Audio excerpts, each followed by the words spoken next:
Miami, Florida State, Saturday night, 7:30 Eastern on ABC.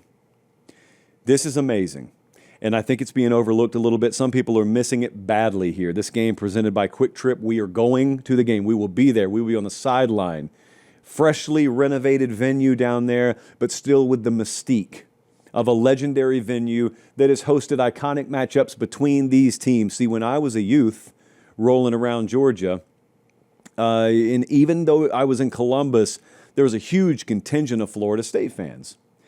I myself wore a Florida State starter jacket to school once upon a time. Why? Well, not because my dad played there or my mom went there or anything. It was because of Bobby Bowden. It was because of what they were doing when I was a little kid. It was a big deal, man. I mean, Florida State football was kind of infectious. It kind of took over the South, even when Cannell played there. I mean, think about all they had going against them with that. And people still liked them. And I did too. And then the rivalry waned, and it hasn't mattered nationally a whole lot. And this was tracking to be this huge blow-up game. And then FSU lost to Virginia Friday night. I feel like a lot of the luster was lost on the game, and I have no idea why. I have no idea whatsoever why. This is going to be a knockdown drag-out. You're thinking to yourself, oh, Florida State got exposed. Miami's going to roll. Guys, the line's 4.5 on the game at FanDuel. Miami minus 4.5. So we still don't know what we don't know. And what I mean is we're heading into, week 6 now, I think. Miami hasn't left home really yet. Miami is in a situation where there are parts of them we don't know about.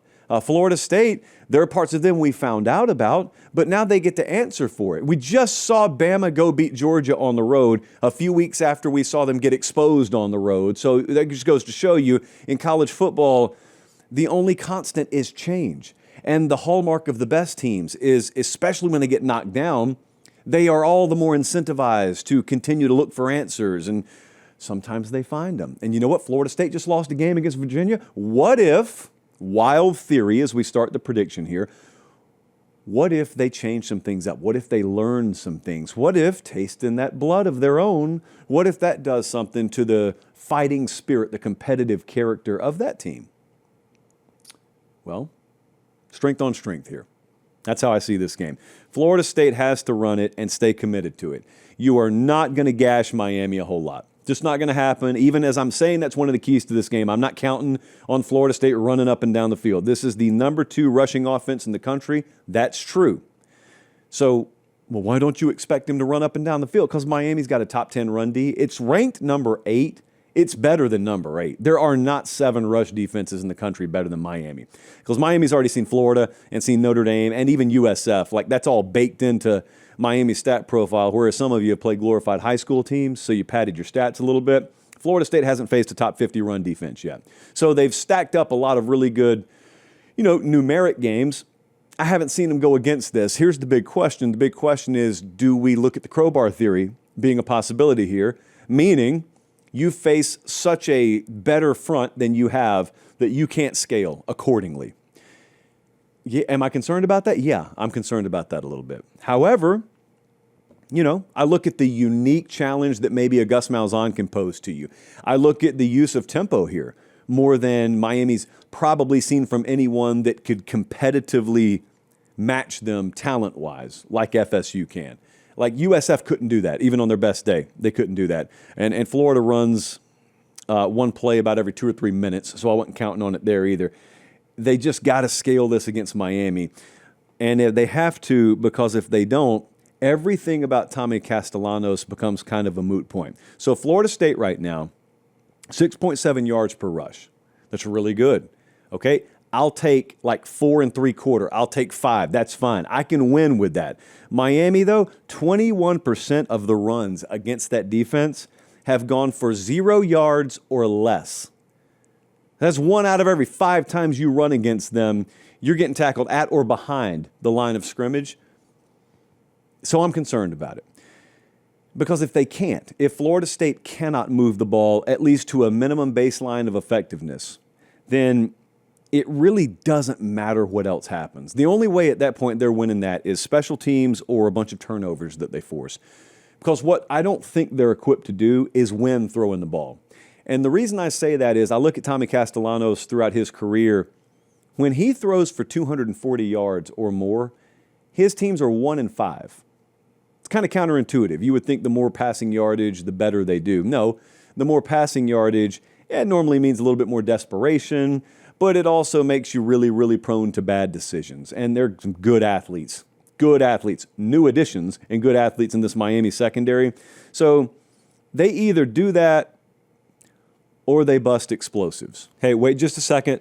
I appreciate you guys watching. Most of you are subscribed. If you're not, please do so. It's free. It helps us keep the show free, and that's how we do college football year-round. All right, back to the video. They either sustain a ground game or they bust some really big, explosive, like touchdown-type pass plays. It's unlikely in the run game that they bust a bunch of explosives.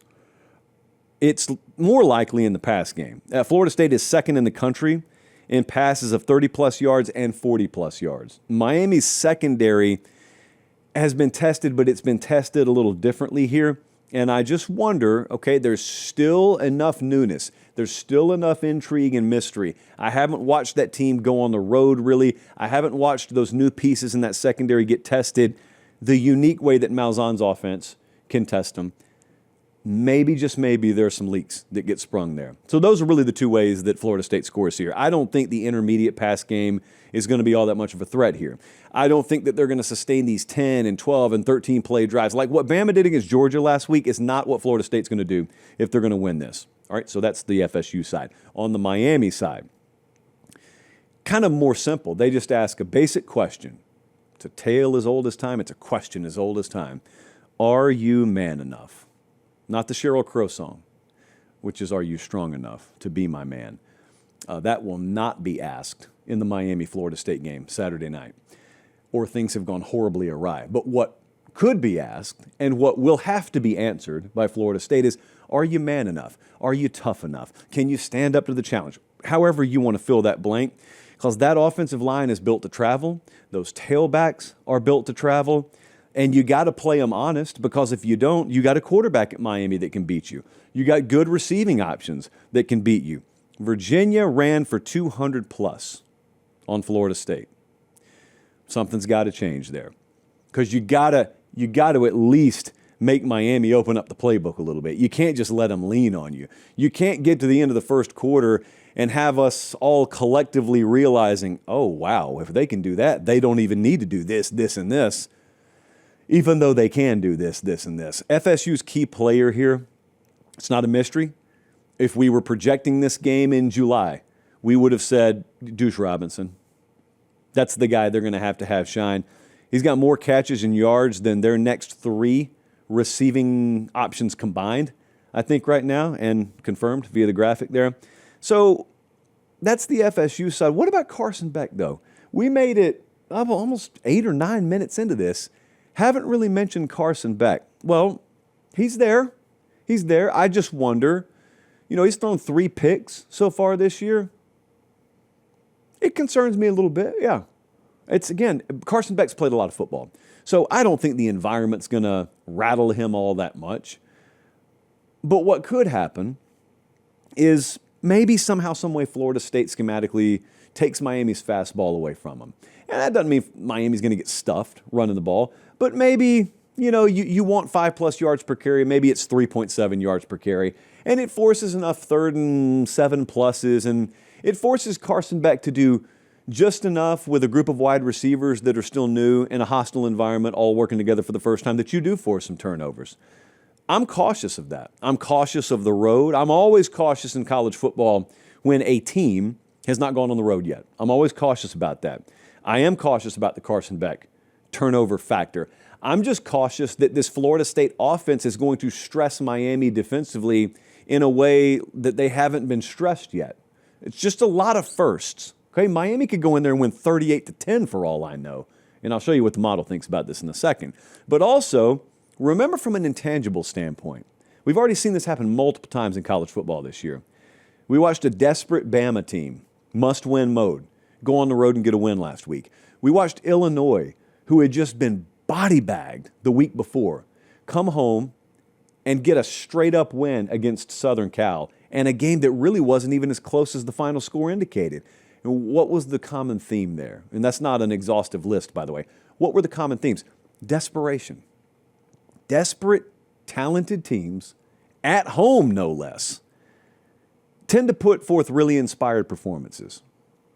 Am I cautious of all that? Am I aware of all that? Yes, I am. Let's take a look at what the model thinks. FanDuel right now, this number's fallen throughout the week. It's sitting at Miami minus 4.5 right now. Our model agrees totally.